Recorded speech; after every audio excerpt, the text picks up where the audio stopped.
Good morning, ladies and gentlemen. Welcome to the Catalyst webinar series presented by the Education Committee for the Southern California PGA. The Catalyst webinar series is a bi-weekly educational platform for creating success and change in your club and career. Today's Catalyst is also brought to you by DRS, our presenting partner, Digital Revenue Systems. Educate with elegance. Your facility deserves more than static. Where screens speak luxury, digital signage designed to elevate golf, fitness, and wellness experiences. For more information, go to digitalrevsystems.com. We're very excited to have Mr. Jeff Dekruif, CCM, joining us this morning. Jeff is the COO of Financial Astute Clubs. Jeff just recently started this company, and he's in league in partnership with KKW. Jeff has a background, as I mentioned, he is a certified club manager. He has a background in managing private clubs. He's a graduate of ASU. He has his undergrad and his master's degree from Arizona State. He spent time as assistant general managers in Danville, California, at Blackhawk Country Club. He was there for 3 years. He was the AGM at Berkeley Hall Club in Hilton Head. He was the GM at Palmetto Club in Hilton Head as well. And then he was the COO of the Ford Field and River Club for 3 years in Savannah, Georgia. He was inspired to start his own gig, which he has done recently here. And he's here to present this morning. Jeff Dekruif, welcome to the Catalyst webinar series. Thanks for being here today. Thanks, John. Appreciate it. Want me to just pull this thing up and share my screen? Yeah, do you have that feature? Looks like I've sent a There you sent go. ship. Okay. All right. Ed Winecki is also on. Good morning, Ed. Good morning, gentlemen. Good morning, Ed. Everybody see that okay? Yep. And All right. for all the PGA members joining us this morning, we've got about 62 members on the webcast. Thanks for joining us this morning. Any questions that you have along the way, we want to make this as interactive as possible, and we want to give Jeff the opportunity to speak extemporaneously. So if you have questions, feel free to raise your hand in the chat box, and we will interject with Jeff's presentation. Thank you, sir. Awesome. Thanks, John. Thanks, Ed. All right, well, I'll get started. As John mentioned, I've spent most of my career in the club business. I spent 12 years in finance, actually, with Troon Golf, which is, as you know, is the largest employer of PGA professionals out there.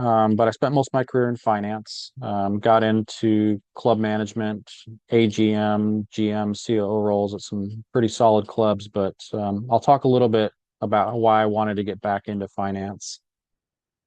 All right, so today I'm going to introduce you to what myself, my business partner over at Desert Highlands Golf Club in North Scottsdale, Arizona, have been up to in the last month, and how we've kind of gone in concert partnership with two of the golf industry's leading consulting firms. Club Benchmarking, as you likely know, is the world's largest financial data analytics firm for country clubs, and then we've partnered with one of the leading executive search firms for country clubs for various roles: general manager, food and beverage director, CFOs. But I'm going to talk a little bit about what you should be focusing on at your club in terms of financial health, how this will affect both private and public golf.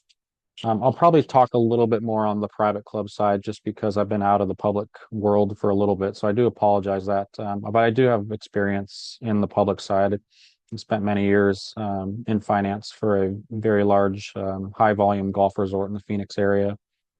We'll talk about a little bit about planning for the future, setting aside money for your capital needs, some KPIs and reports you should be focusing on, how you can best, as a PGA professional, best support your general manager and your CFO at the club.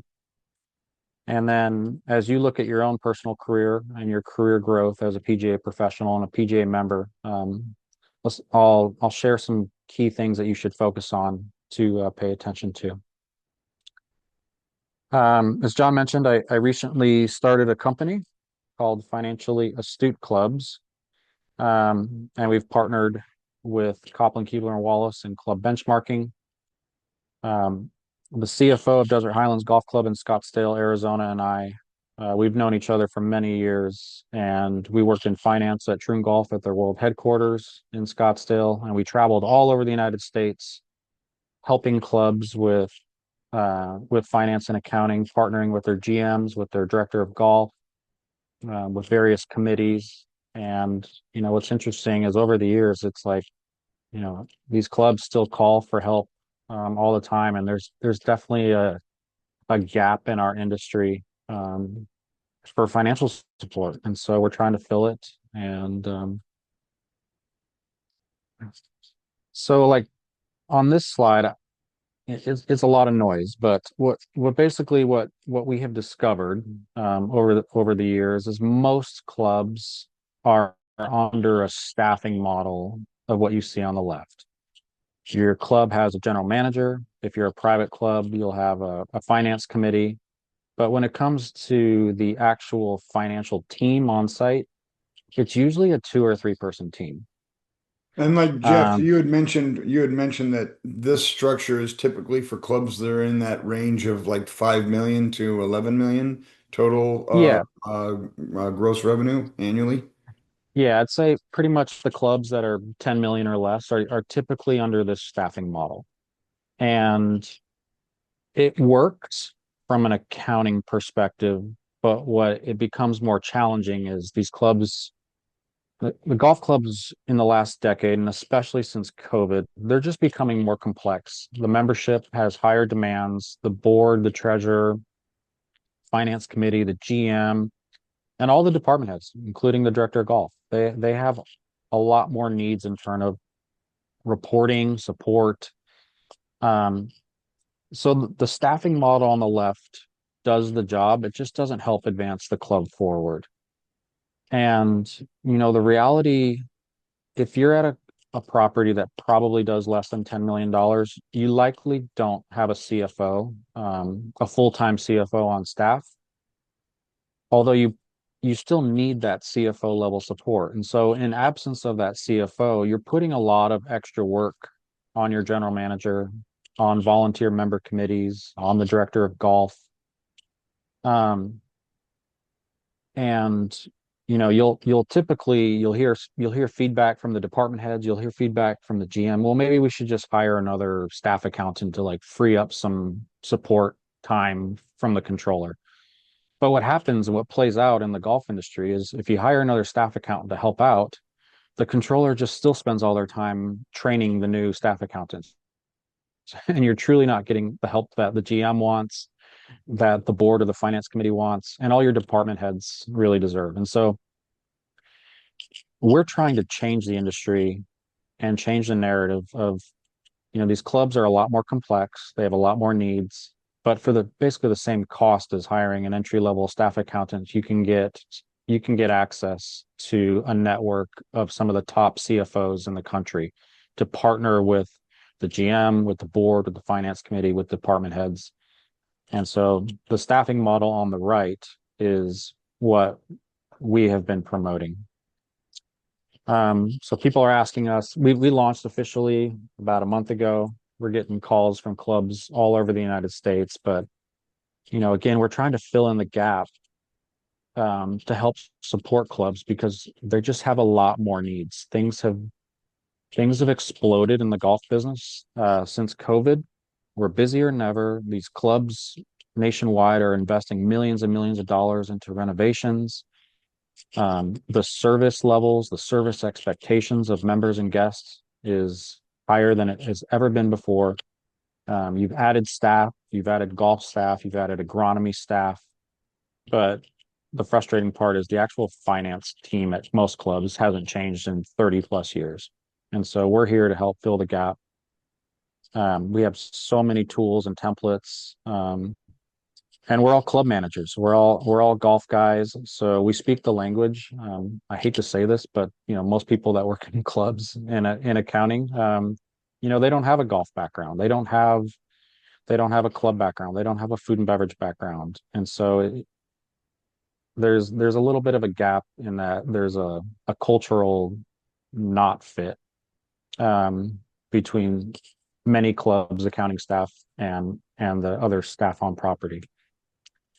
So we're here to bridge the gap, help bring another layer of stewardship and financial support. We partner with uh, club benchmarking. We have access to all of their tools and benchmarking softwares, um, all the whole full scope of services that club benchmarking offers golf clubs. We have access to all of that data to help with your team. But my business partner Nick from Desert Highlands, him and I really thought a lot about like what is the most important stuff at a club that you should be focusing on, and we came up with six pillars of stewardship, and here they are. And so, like, balance sheet governance. Um, we have found that most clubs pay little to no attention to the balance sheet. They're only looking at the monthly P&L, but nobody in many clubs, they're just not paying a ton of attention to the actual balance sheet, which really reveals the true health of the club. And it also reveals it reveals the financial leadership from the board, from ownership groups and public courses, and it also reveals the lack of leadership. Um, we're big proponents on capital funding, making sure that your club, whether public or private, has a capital funding architecture and mechanism through capital dues, initiation fees, periodic assessments, but hopefully not too many assessments. Um, we have found most clubs really struggle with the month-end close process, so we're trying to button that up. We've also, most clubs nationwide have had 50% turnover in new members since COVID, and these new members, many of them have never been a member of a club before, and they don't know how things work. And they come from a different career background, likely a for-profit background. So if they're going into a club, they're walking into a nonprofit organization with a lens through their brain of a for-profit organization, and so they just don't understand how things work in private clubs. And so we're big proponents on member education and transparency, and so that's one thing we're working on. The other is staff stewardship. Like I said, these clubs have exploded with so much new growth and new amenities and expanded amenities. We want to make sure that a club, we believe if you're a financially healthy club, you have a lot of programs in place to take care and develop and educate your staff. You often hear that cliche of, our staff is our biggest asset. And then you ask the board member, well, show me the break room. Let me see the employee break room. And there is none. Or maybe you go behind the scenes and peel back the curtain, and things for the employees haven't been updated in 30 years. And so there's a conflict there, right? Our staff's our best asset, but we actually truly don't take care of them. So we're bringing that to the forefront, and then planning for the future. We want to make sure clubs, the clubs that I've worked at, we've had 30-year plans for all of our asset replacement out to 30 years, but we're really looking at the next 5, 10, 15, 20 years, and what does that look like for a club. But these six pillars have guided a lot of our philosophies on how we're partnering with general managers and golf professionals, and why it matters for you, because every single one of these pillars involves golf. Balance sheet, a lot of things on the balance sheet that are golf related, your golf shop inventory, the assets for your cart fleet, the money that people owe you, and how much money you have in the bank, whether not only for daily operations, but for the future. All that's on the balance sheet, and your balance sheet will reveal all the good, bad, and ugly, and all the skeletons hiding in the closet. I'm not going to read all this to you, but every single one of these six pillars affects golf.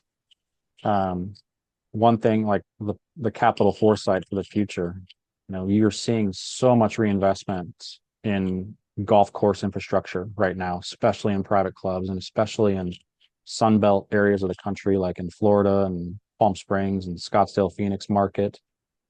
But you're also seeing an influx of ownership groups, investment groups that are purchasing public golf courses. You're seeing a ton of it in the Phoenix, Arizona market. And what scares me is some of these clubs that they're purchasing, they're not putting a tremendous amount of capital reinvestment into the property, which is an issue that eventually will come bite the club in the butt later on. So financial issues facing golf today, um, you're seeing it. We've been seeing it. A lot of the costs for chemicals, fertilizers on the golf course, obviously, the inflationary pressure on that has been nearly unavoidable. I hope you're using some sort of procurement program. If you're with a golf course management company, like a Troon or Kemper Sports or Club Core Invited, you do benefit from those companies' bulk purchasing power. But if you're at a private club, make sure that your club is utilizing resources through Club Capital, a vendor of EGM. A lot of these procurement companies don't cost you anything, and you get really great discounts on a whole myriad of typical expenses and vendors that you're already using. Labor has always been a major issue, as you know.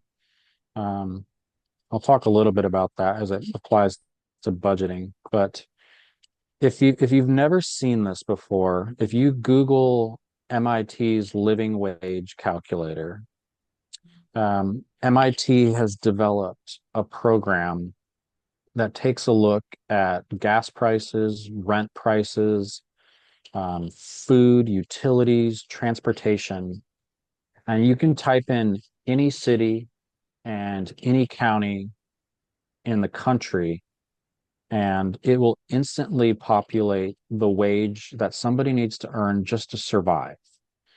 This is not living any kind of lavish lifestyle, going out to dinner. This is just the bare minimum that somebody needs to earn to survive in that area of the country. So, like in Orange County, if you're a single person, you need to make, with no kids, you need to make 36.53 an hour. That's like $72,000 a year, um, just to get by. If you have two people living together and no kids, combined, 2184, throw two people in there and you get 42. So about 80 grand. But I share this, and like here's Riverside County and Los Angeles County. As you go through your budget process every year at the club, and you're talking about wages and you're talking about the dues increase to cover um, your forecasted payroll and benefits expense for your club, utilize MIT's living wage calculator because it helps shape the narrative with your board, with your general manager, with your finance committee. Um, you might find that you're extremely out of alignment. And if you need to try to bridge the gap, um, I found over the years that boards, they respond better to facts and data than just simply saying, hey, I wish, we need to give our staff a $2 an hour raise. Well, you can show them here that, hey, if you're living in Riverside County and you got two people working with no kids, and you need to just to survive and put food on the table, you need a minimum of 18.50 an hour, and you're paying guys, 15.30 an hour.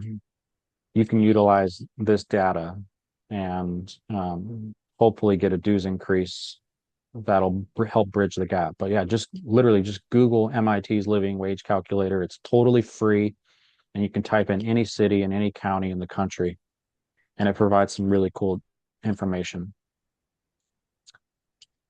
Um, both, it doesn't matter whether you're in private clubs or public. Um, we're both dealing with our own issues, just in different ways.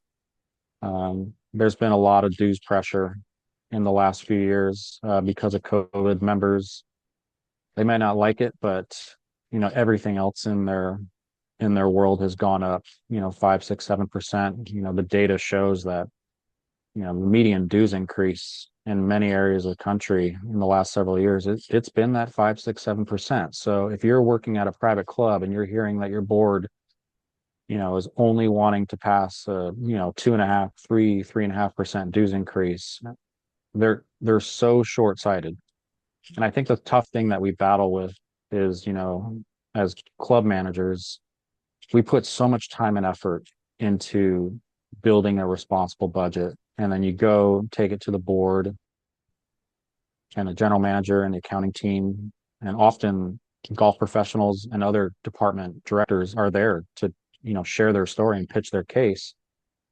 And you say, I need a 6.5% dues increase. How many times over the years have you been told, can you just make it work at 3.5, right? But you needed a 6 or a 6.5. When that happens, because it happens every single year over and over again, when you do that over a period of a decade, you're losing out on hundreds and hundreds of thousands of dollars that you need for your employees, for expenses, for the member experience. Golf side, public side, the margins are getting thinner by the year, I feel like. And it is compounding as you have different investor ownership groups that are purchasing public golf courses. They're expecting a return on their investment. But often they get that way by cutting costs, cutting labor, and you talk about diminishing the member experience, but on the public side, it can get dangerous because you're diminishing the guest experience. Capital planning is a big thing that club benchmarking has brought to light over the last, call it 10 or 15 years. About 50% of the clubs in the United States have done a terrible job of planning for the future, which is another issue that at financially astute clubs we're really trying to address. Club benchmarking is providing the data of showing the result of decisions over time. And we are stepping in to try to partner with club benchmarking to be more of that boots on the ground partner, to work with the on-site teams and boards to make the decisions to not end up in the bad categories. It doesn't matter whether you are operating a private club or a public golf course. You need a professional asset reserve study to take a look and inventory all of the assets on the property. What is their useful life? What is their replacement year? What is the replacement cost in the future that's been adjusted for inflation? At the bare minimum, you need something like this to help guide your decisions, rather than going into your golf committee meeting at the end of the year and your golf committee saying, hey, we should get new mats next year. Well, what if your mats are relatively new and they're going to last another 3 years? Like, you got to take the emotion and the subjective nature out of some of these discussions that are having at the club. And like I said, it doesn't matter if you're a public golf course or a private club. You need an asset reserve study at the bare minimum. I would say that in the next year or so, it needs to be standard mandatory practice at clubs nationwide to also have a software system in place to manage all of your assets. And you need, as operators, you need the ability to immediately jump in and update replacement years. Pricing is changing all the time. And if you're looking at a reserve study report for your assets that was 3 years ago, I promise you right now, if you have a 3-year-old reserve study, it is completely bogus and not accurate. The assets, in there are accurate, but the replacement costs are not accurate. You need a capital software system in place at your club that allows you to update it all the time. Club benchmarking has a great one. There's a few other ones. There's another great one that's based out in Temecula, California. But you have got to have a capital planning software. And then once you have the asset reserve study and you have a capital planning software, then you can set your pricing, your capital dues, to be much more predictable than how clubs have been in the past. Like I said, 50% of the clubs in America, so 50% of the people who are on this call right now are probably working at a club that has done a not so great job at planning for the future. Um, Obviously, members do not like having to pay more money. Um, but when you have factual data backed by a professional reserve study and capital planning software, you will get the results you want in terms of a capital dues or initiation fee bump.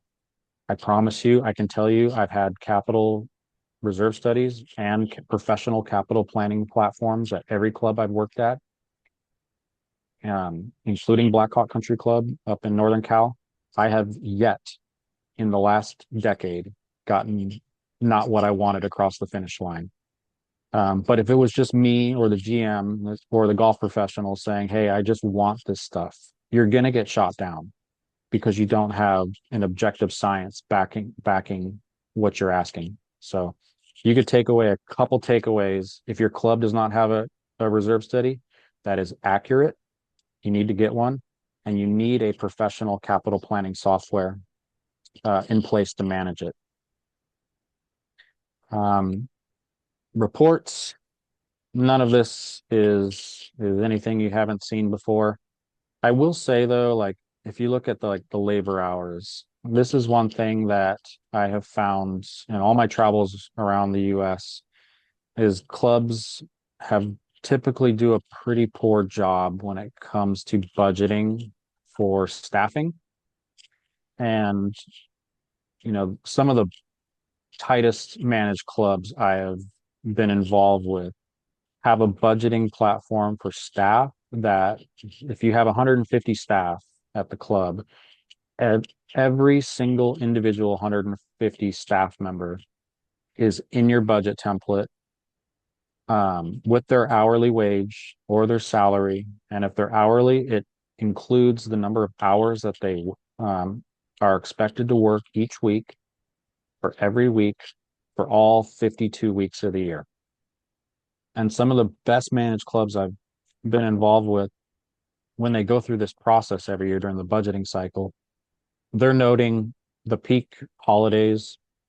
They're noting all the major member guests, ladies member guest, member, all the major golf events where you will typically need more labor than in a normal week.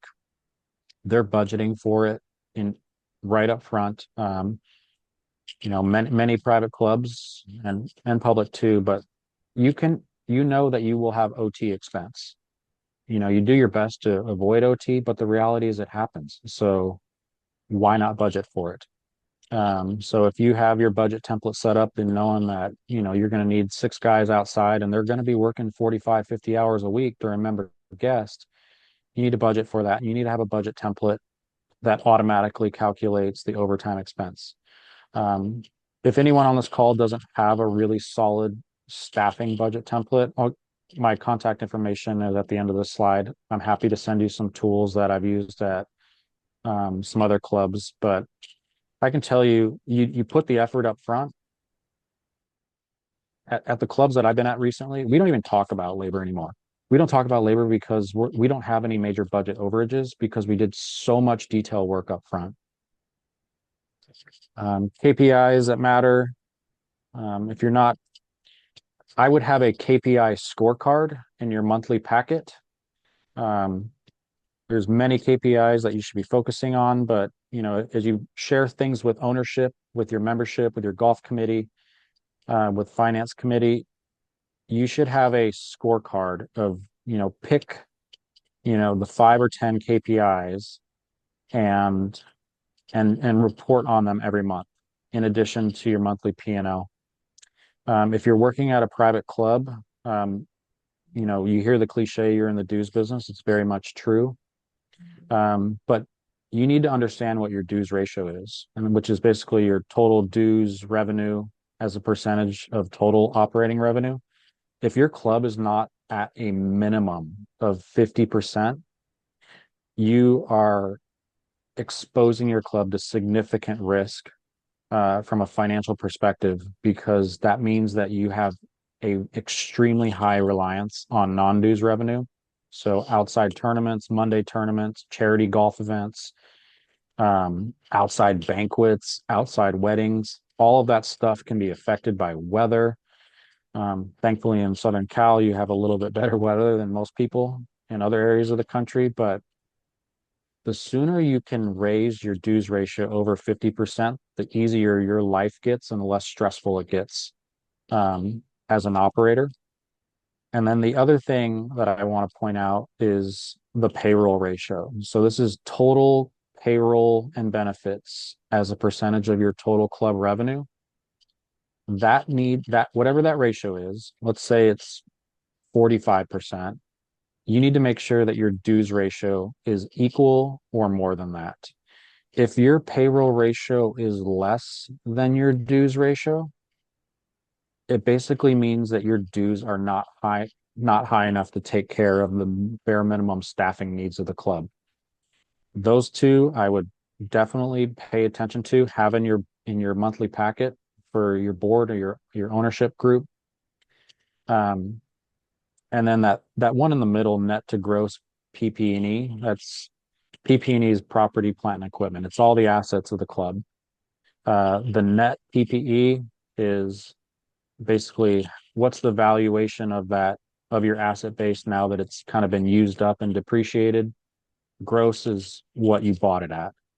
So that ratio needs to be above 50%. You know, the benchmark is kind of really solid, well-managed clubs is 55%. But I can walk into any club in the United States and just by looking at the condition of your club's amenities, I can tell real quickly who's below 50%. And unfortunately, a good chunk of the clubs in the United States have that net to gross PPE ratio in 30, 33, 38%, which is just a telling tale that the club has just historically made bad decisions in the boardroom with regards to saving for the future, planning for the future, and then replacing the asset base.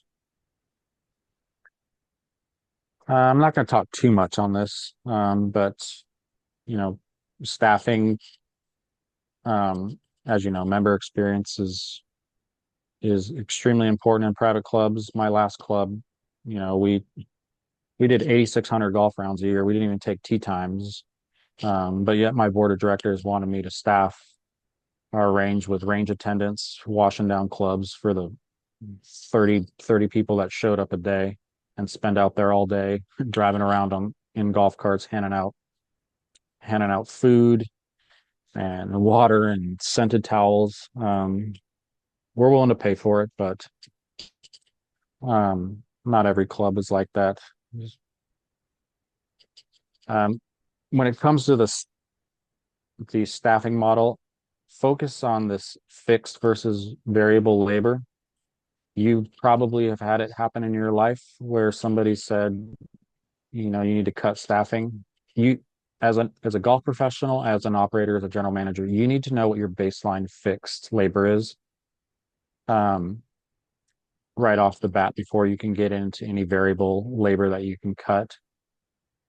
What club benchmarking has truly exposed and shown as fact is clubs actually are very much a high fixed cost business.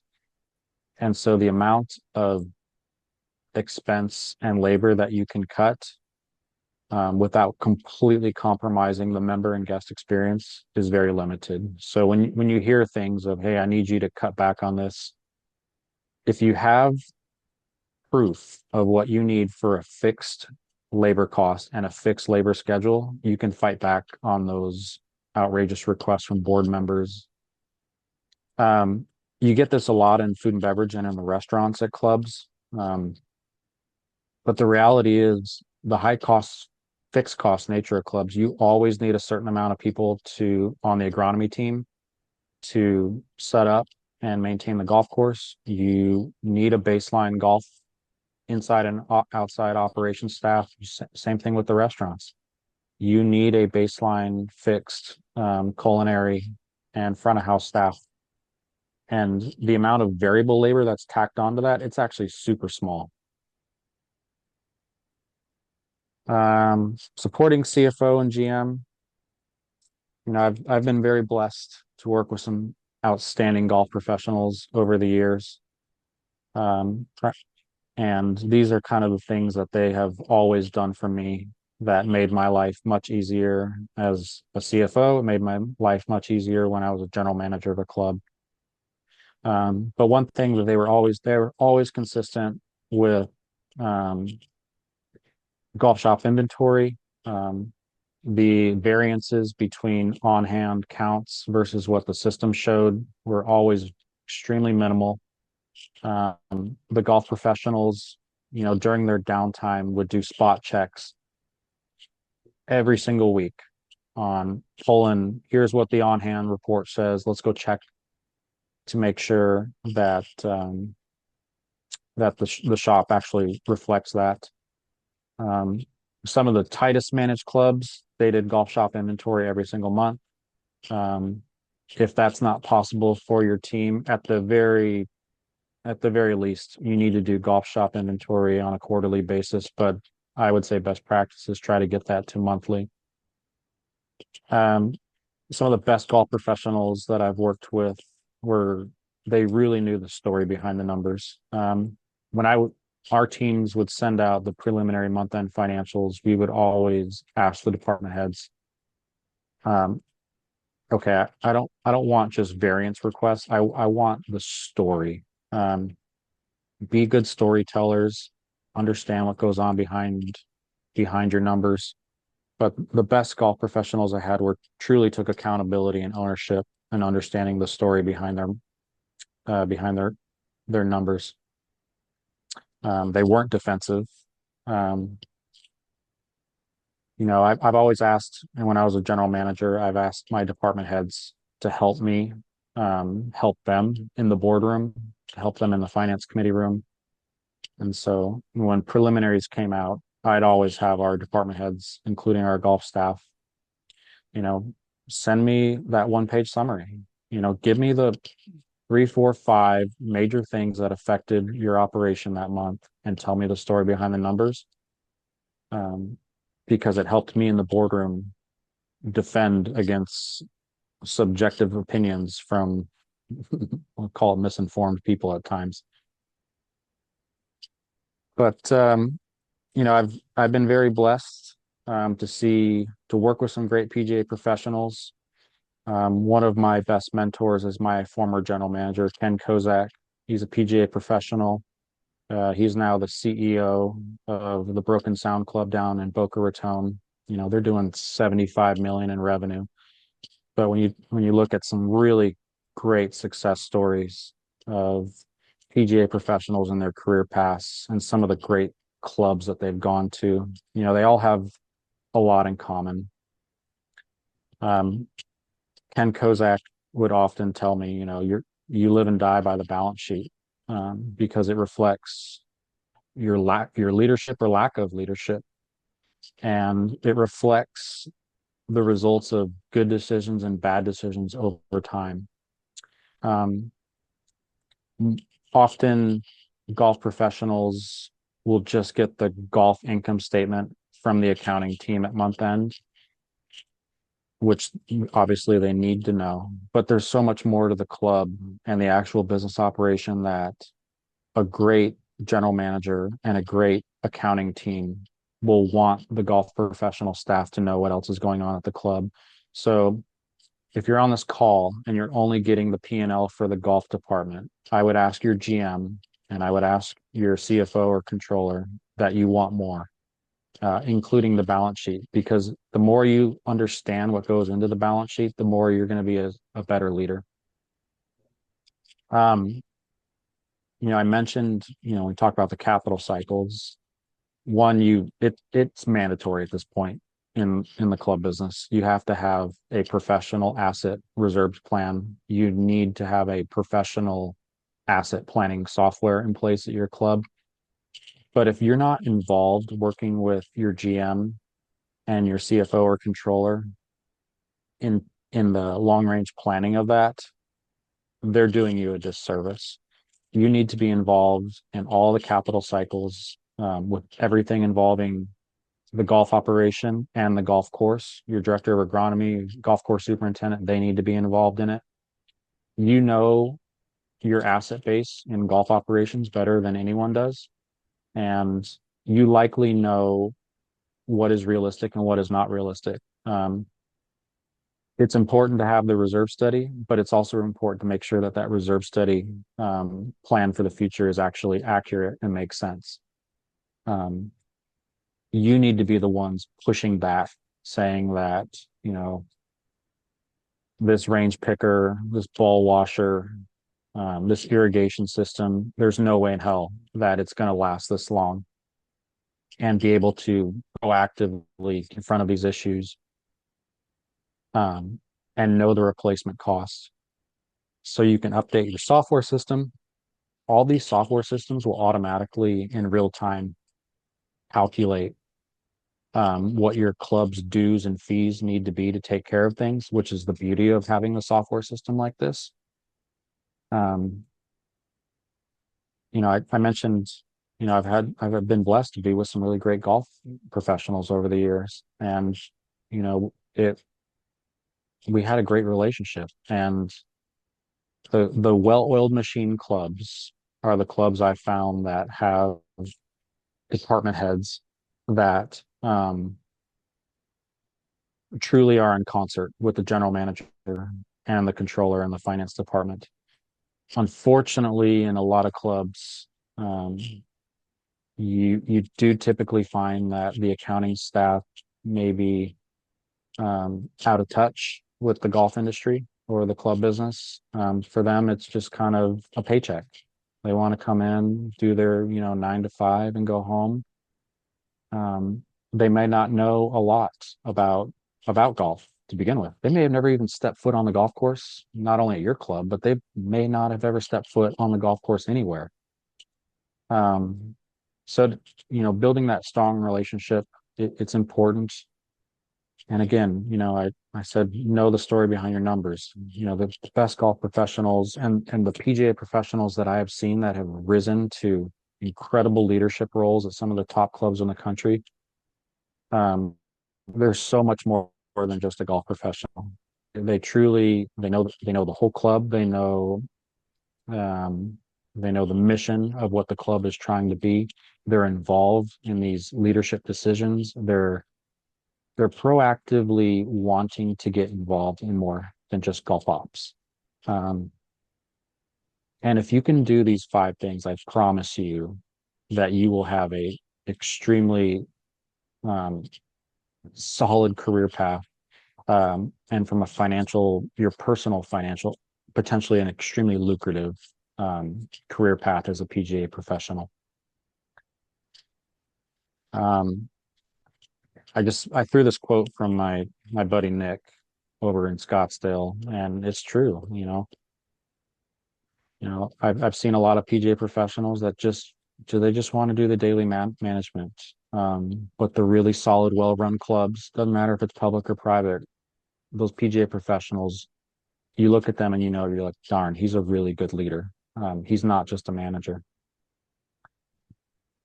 Um, I'll give you the website, but Nick and I have built, and it's totally free. We call it the Stewardship Index, and it takes about 15 minutes, and it's going to ask you 30 questions on these 6 pillar topics, and you don't need a strong financial background to answer them. Um, and every question is kind of on like a 1 to 5 point scale. And what I want you to do is just fill it out and answer how you think your club is performing on all these questions on this 1 to 5 point scale on these 6 topics. And it will instantly email you um, this really cool strategic report that you can share with your golf team. You can share it with your general manager. You can share it with your golf committee chair. You share it with your ownership group. But we've been heavily using Claude AI to look and we're training it on what best practices are and top KPIs for the golf industry. And it's getting better by the day, but it's really using this really cool AI tool to spit out some nice strategy. And so like we don't even charge for this. And so if you go on our website for financially astute clubs, click the stewardship index, and you can fill it out in 15 minutes. It's going to spit you out this really cool comprehensive report, and it'll show you how you're doing on these 6 categories. And then it's going to give you like a 30, 60, 90-day plan. And it's going to tell you what your ownership or board, finance committee, GM needs to be focusing on and where you're doing well. But as you approach the budget process and you're looking for things that matter for golf ops, this report will help shape the narrative of any changes that potentially need to be made. Here's my contact information. Feel free to screenshot it. Our Nick and I's emails are below. Nick is still involved with Desert Highlands and Scottsdale, but I have gone full speed ahead. And we have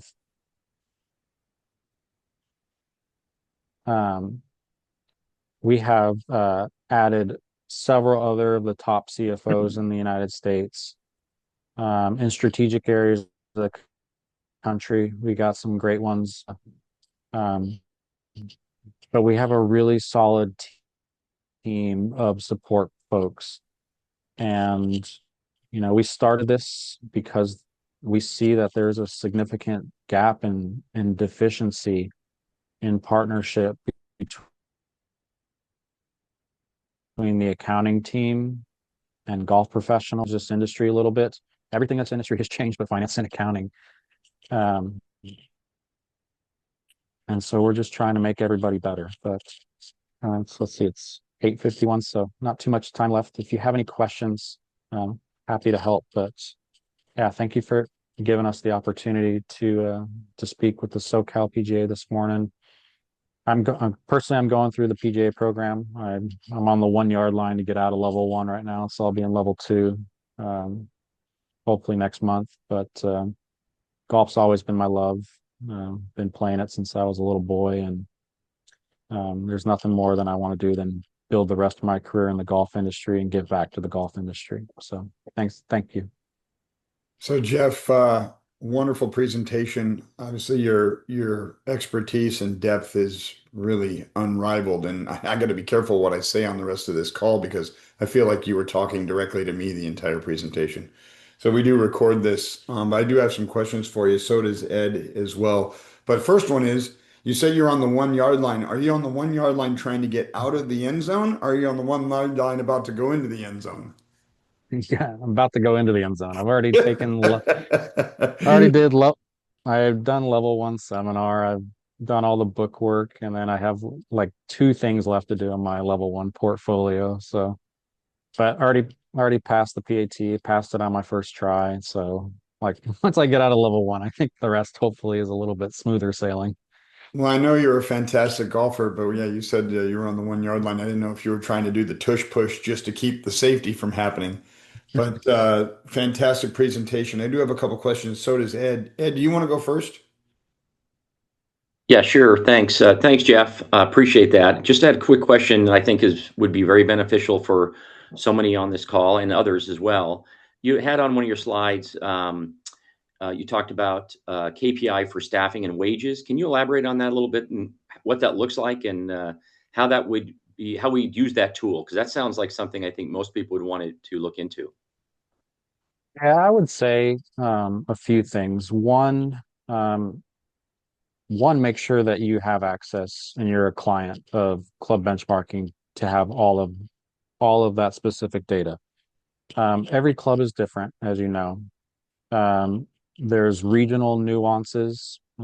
California obviously has a little bit higher wages than other areas of the country, but you need to know what your club is doing in context of your peer set.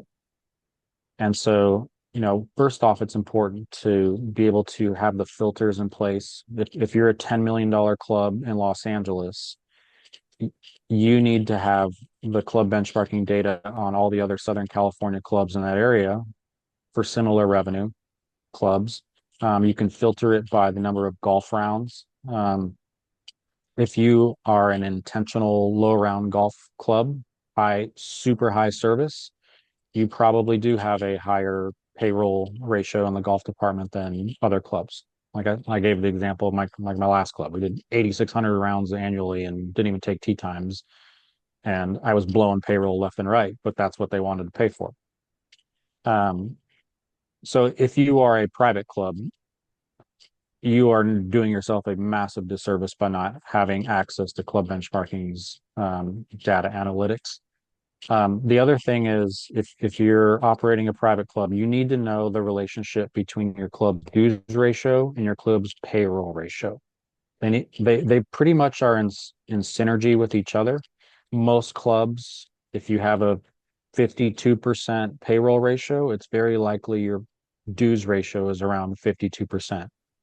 But if you have a 52% payroll ratio and your club's dues ratio is 41%, you have a material misalignment that is going in the dues revenue that is likely going to cause an extremely unrealistic business plan and a tremendous amount of stress on your golf professionals and your general manager of wanting to do so much with so little. It's frankly unfair.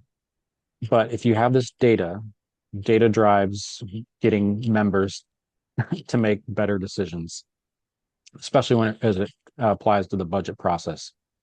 I've also found that if you do have a material misalignment or expectations are not, the budget doesn't support those expectations, um, I found over the years that ripping the Band-Aid off in year one is likely not feasible.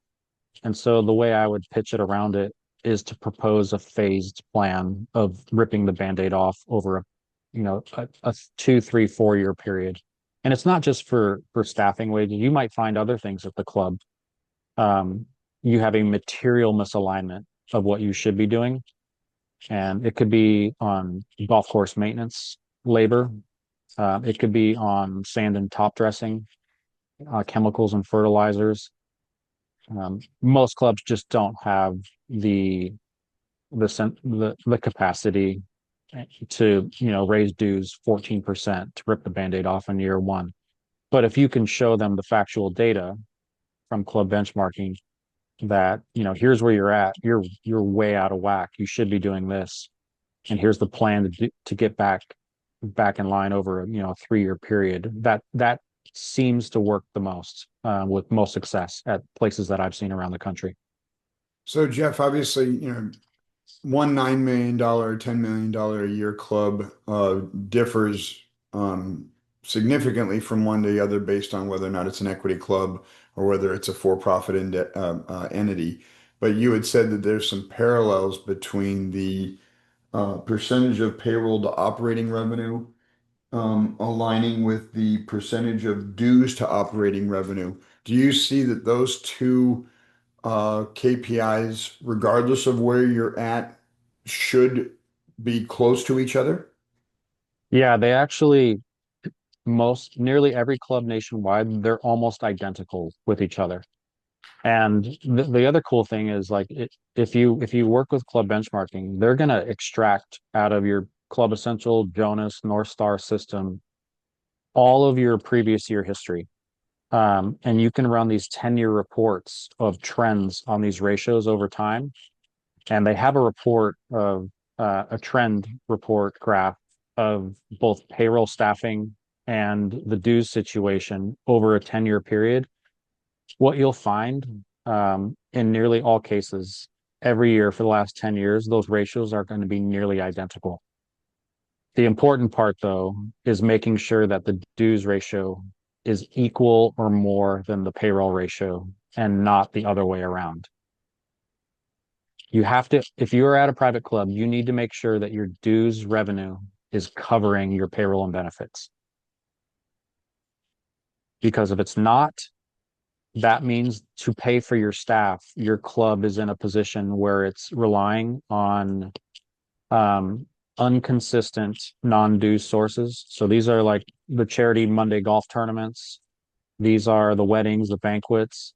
The more reliance you have on that, the more at risk your club is going to be. And statistically, the clubs that have the greater reliance on the weddings, the banquets, and the Monday golf tournaments, statistically, those clubs are the ones that are the worst performing in the United States from a financial health perspective. And this is another thing when I say, like, you can't rip the band-aid off in year one, but if you can show the data and club benchmarking, and we can help with that, of what you need to do to slowly rip the band-aid off to have less reliance on the non-dues revenue. And like it could be like if you have, let's say you have 12 budgeted non-member weddings a year, every year start budgeting for one less, maybe two less. And it might cause a 0.4% dues increase to offset that, but over a period of time, you're going to make your club much more healthy because it doesn't have the as much reliance on things that can be completely inconsistent year over year. Dues is always the consistent one. And the other thing is the dues, it has the compounding annual power. So once you have, a 4% dues increase, you have raised the bar that year and it will continuously compound and raise every year with each year's dues increase. When you have a non-member wedding, banquet, charity golf, it's just a one-time event, whereas dues compounds every year incrementally. Weddings, charity golf events, they don't. Holy smokes. Well, Jeff, you scared me just now. But thank you so much for your time. We are past 9 o'clock. And on behalf of the educate, like I said, you're talking to me, so you are definitely took a lot out of this webcast and appreciate you coming on. On behalf of the Education Committee for the Southern California PGA, thank you so much for presenting on the Catalyst webinar this morning. Ed, thank you very much for the connection with Jeff. For all the PGA members that are on this morning's webcast, you will earn one PDR credit towards this cycle that we're in right now. Thank you very much for your support. And Jeff, thank you very much for your time and expertise. We will be sending out a YouTube recording of this morning's presentation. I'll also put Jeff's contact information for financially astute clubs on that thank you email as well, so you all have access to getting a hold of Jeff. I know that I'm going to. I've got a ton of questions that I want to ask him offline now as a result of his presentation. So thank you so much, Ed. Take care. Jeff, thank you very much. Have a great day, everybody. Thanks for supporting the Catalyst webinar series. Thanks, everyone. And John, I'll email you a PDF copy of the presentation if anyone wants to see it. Perfect. Yeah, if you can do that, I'll attach it to the YouTube recording that I'll send out this afternoon. Okay. Thank you, Awesome. sir. Thanks, Thanks, everyone. Ed. Have a good one. Bye-bye.